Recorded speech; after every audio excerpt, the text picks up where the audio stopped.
Hello everyone, कैसे हैं आप सभी। आई होप अच्छे होंगे और आपकी तैयारी बेहतर तरीके से चल रही होगी। तो आज का हमारा जो टॉपिक है ब्लड रिलेशन, इसमें हम प्रतीक पर आधारित प्रश्नों को सॉल्व करने वाले हैं।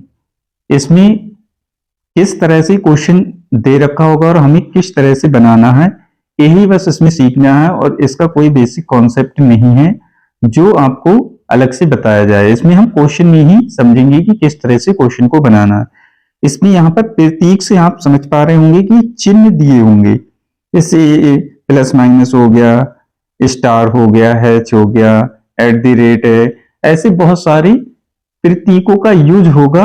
फिर हमें क्वेश्चन में पूछा जाएगा कि इस क्वेश्चन को बनाओ और फिर यहाँ पर इसका रिलेशन निकालो। तो यही है बस, इसमें और कुछ ज्यादा है नहीं। तो यहाँ पर हम आज का पहला प्रश्न देखते हैं, इसमें क्या बोला है। यहाँ पर इस तरह से स्टेटमेंट दिया है, ये देखिए आप। यहाँ पर बोला है पी डॉलर क्यू का अर्थ है पी क्यू की माँ है, पी एच क्यू का अर्थ है पी क्यू का पिता है, P at the rate Q का अर्थ है क्यू पी की पत्नी है। अब यहाँ पर जो स्टेटमेंट है वो हमें बहुत ही ध्यान से पढ़ना है, क्योंकि इसमें ही मोस्टली गलतियां हो जाती हैं क्वेश्चन बनाने में। ये बहुत ही आसान टॉपिक है और यहीं से परीक्षाओं में बहुत ही ज्यादा क्वेश्चन पूछे जा रहे हैं। यही मेन टॉपिक है आपका ब्लड रिलेशन का, जो कि एग्जाम में ज्यादा से ज्यादा क्वेश्चन यहीं से पूछे जाते हैं।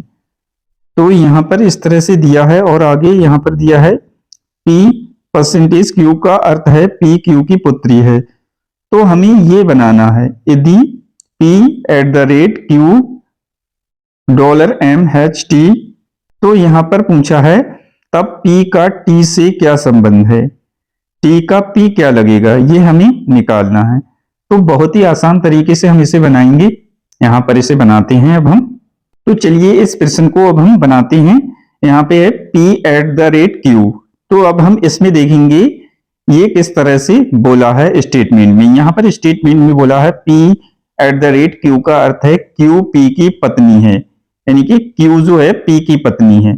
तो Q P की पत्नी है, Q P की पत्नी है, P की पत्नी है। तो यहाँ पर ये हमने बता दिए हैं पिछली वीडियो में, जो वार्तालाप पर आधारित प्रश्न सॉल्व कराए थे और संकेत पर आधारित प्रश्न सॉल्व कराए थे। तो उसमें हमने बताया है कि फीमेल के लिए क्या साइन यूज करेंगे और मेल के लिए क्या साइन यूज करेंगे, और हस्बैंड वाइफ के लिए और ब्रदर एंड सिस्टर के लिए किस तरह से चिन्हों का यूज करेंगे। तो इसमें अब हम बार बार नहीं बताएंगे, हम बनाते चलते हैं क्वेश्चन को। अब हमें ये पता चल गया कि Q क्या है, फीमेल है, और P तो यहाँ पर क्या होगा, ये होगा मेल। तो इस तरह से बन चुका हमारा। तो अब इसमें है Q डॉलर M क्या होगा। तो Q डॉलर M हम इसमें देखेंगे। डॉलर यहाँ पर है, P डॉलर Q का अर्थ है P Q की माँ है।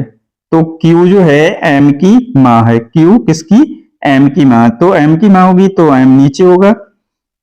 तो अभी हमें M का जेंडर डिसाइड नहीं है, इसमें कोई भी सिंबल यूज नहीं करेंगे। तो आगे क्या बोला है, M H T P H Q, P Q का पिता है, M T का पिता है, M जो है T का पिता है। तो T का पिता हो गया, यहां पर इसका जेंडर हमें डिसाइड हो गया।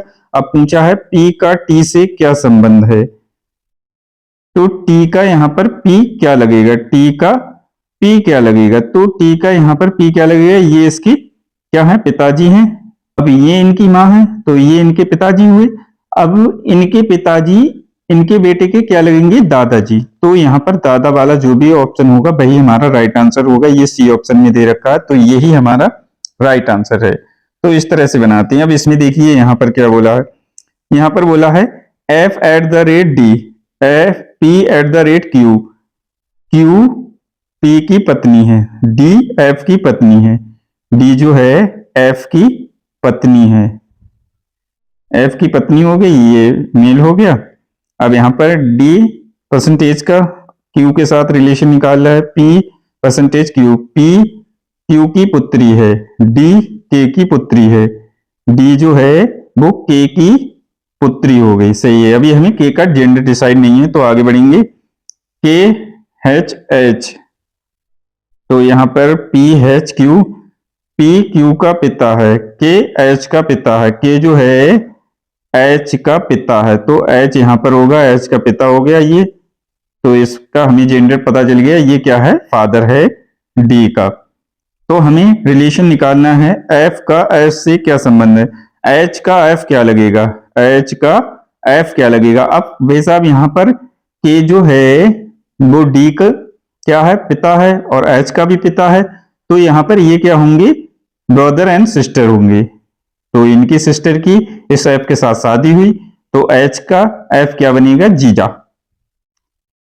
Brother in law. तो ये जीजा वाला जो भी ऑप्शन होगा वही हमारा राइट आंसर होगा। तो इस तरह से बनाते हुए चलते हैं इस प्रकार के प्रश्न को, और ये कॉम्पिटिटिव एग्जाम में यहीं से बार बार क्वेश्चन पूछा जा रहा है मोस्टली। तो ये आज का लास्ट प्रश्न है, इसमें बोला है जी एच एम।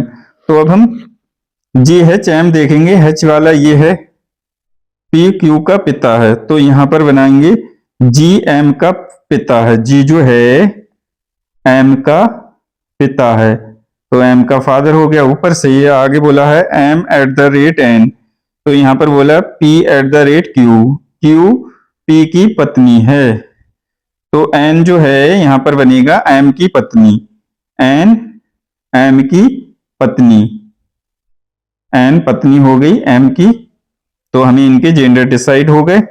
अब यहां पर बोला है N percentage T, P percentage Q, P Q की पुत्री है, एन जो है टी की पुत्री है, एन किसकी, टी की पुत्री हो गई, सही है। अभी हमें टी का जेंडर डिसाइड नहीं है, ये पता चल चुका है कि ये इसकी पुत्री है और ये इसका पुत्र है। तो हमें रिलेशन क्या निकालना था, ये निकालना था जी का टी से क्या संबंध है। तो जी का टी से क्या संबंध है, टी का जी क्या लगेगा, टी का से जहां पर भी लगा होगा हमें उसका रिलेशन इस वाले के साथ निकालना है, इससे ये बताना है कि ये इसका टी का क्या लगेगा। तो टी का जो जी लगेगा वो क्या लगेगा, समधी, यहां पर समधी, क्योंकि इसका जेंडर हमें पता है इसलिए ये समधी है, क्योंकि ये मेल है तो समधी होगा, अगर फीमेल होता तो क्या होता, समधिन। तो ये भी हमें ध्यान रखना कि रिलेशन किसके लिए पूछा जा रहा है, इसी के हिसाब से ही हमें आंसर देना है, क्योंकि यहाँ पर मोस्टली स्टूडेंट गलतियां करते हैं, क्योंकि वह इस तरह से भी निकाल देते हैं कि जी का टी क्या है, तो ये गलत हो जाएगा, क्योंकि यहाँ पर अभी हमें टी का जेंडर डिसाइड नहीं था, तो ये गलत हो जाता। तो अब हमारा जो ऑप्शन है वो है सी। तो आई होप फ्रेंड्स आप समझ पाए होंगे कि प्रतीक पर आधारित प्रश्नों को बहुत ही आसान तरीके से सॉल्व कर सकते हैं। तो आज के लिए इतना ही। Thank you everyone.